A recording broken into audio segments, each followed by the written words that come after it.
ആനകളും മനുഷ്യനും നിലനിൽപ്പിനായി പോരടിക്കുന്ന മേഖലയാണ് ചിന്നക്കനാൽ.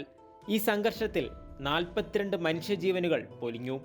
ഇവിടെ ആനകളുടെ ആവാസ മേഖല ചുരുങ്ങിയതാണ് ഈ പ്രശ്നങ്ങൾക്ക് കാരണമെന്നാണ് കണ്ടെത്തൽ. ആനകളുടെ മേച്ചിൽപ്പുറം ചുരുങ്ങിയില്ലാതാകുമ്പോഴും വനം വകുപ്പ് ഉള്ള വനഭൂമി പ്ലാന്റേഷനായി മാറ്റിവെച്ചിരിക്കുന്നു. സൂര്യനെല്ലി ചിന്നക്കനാൽ മേഖലയിലായി 600 ഏക്കറിൽ യൂക്കാലിയാണ് വനം വകുപ്പ് നട്ടുവളർത്തുന്നത്. ഇത് ഇവിടുത്തെ പുല്ലുമേടുകളെ ഇല്ലാതാക്കി.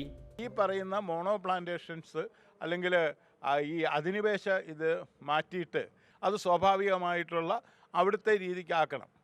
മറ്റൊന്ന് 301 കോളനി എന്നും പറഞ്ഞ് നമ്മളവിടെ 301 പേർക്ക് പട്ടയം കൊടുത്ത് അവിടെ കുടിയിരുത്തിയതാണ്.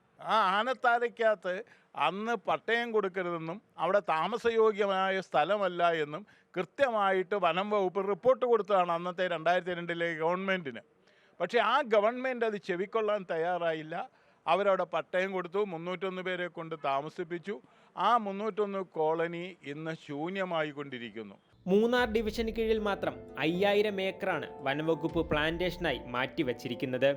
അക്വേഷ്യ, യൂക്കാലി മുതലായവ നടുന്നെടുത്ത് ചെറിയൊരു സസ്യം പോലും മുളയ്ക്കില്ല. വനമേഖലയിൽ പലയിടത്തും കൂപ്പുകൾ വർദ്ധിച്ചതോടെ സസ്യബുക്കുകളായ മാനും മ്ലാവും ആനയും കാട്ടുപോത്തും പുല്ല് ലഭിക്കാതെ നാട്ടിലേക്കിറങ്ങി. ചെറുമൃഗങ്ങളെ ലഭിക്കാതായതോടെ മാംസഭുക്കുകളായ കടുവയും പുലിയും നാട്ടിലെത്തി. ഇത് മനുഷ്യനും വന്യമൃഗങ്ങളും തമ്മിൽ നേരിട്ടുള്ള പോരാട്ടങ്ങളിലേക്ക് വഴിവെച്ചു. പ്രകൃതിയെയും മൃഗങ്ങളെയും മനുഷ്യനെയുമെല്ലാം നശിപ്പിക്കുന്ന ഇത്തരത്തിലുള്ള വൃക്ഷങ്ങളും കൂപ്പുകളും ഇപ്പോൾ ഭൂമിക്ക് ഒരു ഭാരമായി മാറുകയാണ്. മനുഷ്യനും കാട്ടാന ഉൾപ്പെടെയുള്ള മൃഗങ്ങളുമായി ഏറ്റവും അധികം പോരാട്ടം നടക്കുന്നതാണ് ഇടുക്കി ചിന്നക്കനാൽ ആനയിറങ്കൽ മേഖല. മൃഗങ്ങൾ സ്വൈര്യവിഹാരം നടത്തിയിരുന്ന പല സ്ഥലങ്ങളിലും സർക്കാർ തന്നെ ആളുകളെ കുടിയിരുത്തി. മറ്റ് സ്ഥലങ്ങളിൽ വനവകുപ്പ് യൂക്കാലിത്തോട്ടങ്ങൾ ഉൾപ്പെടെ നട്ടുപിടിപ്പിച്ചു. ഇതോടുകൂടെ ഇവയുടെ സ്വാഭാവിക ആവാസ വ്യവസ്ഥ നശിക്കുകയും ഭക്ഷണം ലഭിക്കാതെ വരികയും ചെയ്തു. ഇനിയും ഇത്തരത്തിലുള്ള തോട്ടങ്ങൾ നമുക്ക് ആവശ്യമാണോ?